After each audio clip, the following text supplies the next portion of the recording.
Ертіс өңірінде бизнестің дамуына кедергі келтіретін мәселелер Павлодарда өткен аймақтық кеңесте сөз болды. Кәсіпкерлер көбінесе мемлекеттік сатып алулар, техникалық сертификация, жер қатынастары, салық салу бағыттарында қиындықтарға жолығады екен.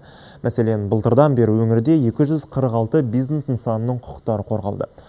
Кәсіпкерлерді қолдау үшін өңірлік картада жасалған. Құжат негізінде бизнес өкілдеріне тап болған кез келген мәселе шешіледі.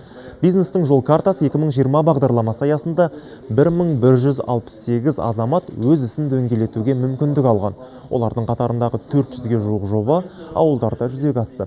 Айта кету керек, қазір облыста шағын және орта бизнестің 44 мыңнан астам объектісі бар.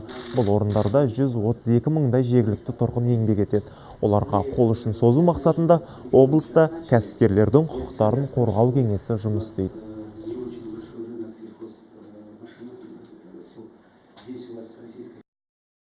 Мы надеемся, что ел экономикасындағы күрделі жағдайды бизнес қауымдастығы мен биліктің бірлескен еңбегінің арқасында өткереміз деп үміттенеміз. Бірігіп жұмыс істесек, бұл кезеңді де артта қалдырамыз.